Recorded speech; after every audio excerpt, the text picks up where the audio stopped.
Today I'm going to do something from Artisan Pizza and Flatbread in 5 minutes a day. It's one of my favorites because it solves a problem with braided loaves. And the problem with braided loaves is that after you braid them, they've got to sit for about an hour and a half.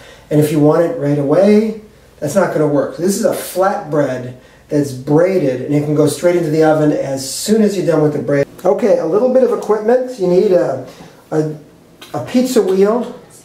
A pizza wheel or a pastry cutter. A rolling pin to roll this out. It's much easier than trying to do this by hand. This is some dough I've prepared according to the recipe, which we told you about in the post. And this is some egg wash, which is it's just an egg beaten with a tablespoon of water. So I'm going to sprinkle this with some flour, tear it off. Usually I'll have the scissors waiting for me here, but I've completely forgotten, and it doesn't matter. I'm going to make a ball out of it, but not too tight. I'm going to gluten cloak it a little bit. And now I'm going to start flattening it, pinch the bottom together. And I'm going to try to make a rectangle. And I need to use a fair amount of flour so it doesn't stick to everything. If it's not getting thin enough, go away for 10 minutes and come on back.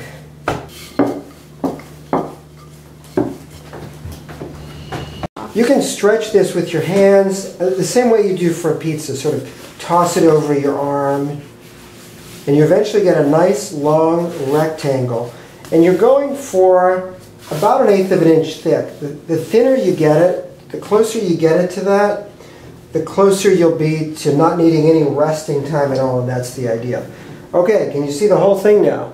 Alright, so then you take your cutter, you could use a knife, and you make 3 strips out of it. I make a 3 braid. Okay, so now normally when you braid, you sort of fold things over. We don't do that with flat. I just kind of keep it flat. Flat on the table, like this. Okay, come to the end and pinch it a little bit, but don't make a big lump. Okay, you can lift this, it's not that fragile. And what I have here is a heavy gauge baking sheet. What I did here is a really long one. It's almost too long for this, so we're going to convert this into a round braid. But this doesn't really need any resting time at all, believe it or not, because it's relatively thin. So we've preheated the oven to 425. It goes in for about 25 minutes, but first, an egg wash. You may ask, well, if you're using an egg wash, why can you do it at 425? And the answer is, because we're only baking for 25 minutes. If it starts to burn, it means you've gone too far or made it too thick.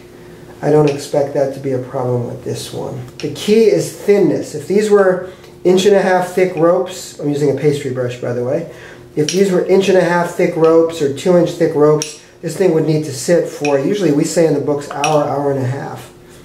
And then you can sprinkle it with whatever you want. The pula is a spice dough, and you sprinkle it with raw sugar, but this would normally be an egg dough. I'm sprinkling it with poppy seeds, like the little tiny one.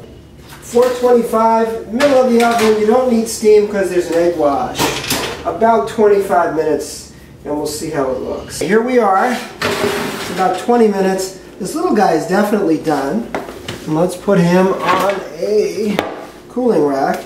But this big one isn't brown yet. Let's turn it around and put it back in for 5 minutes. I am going to declare that is done, and we'll eat it later. See you later.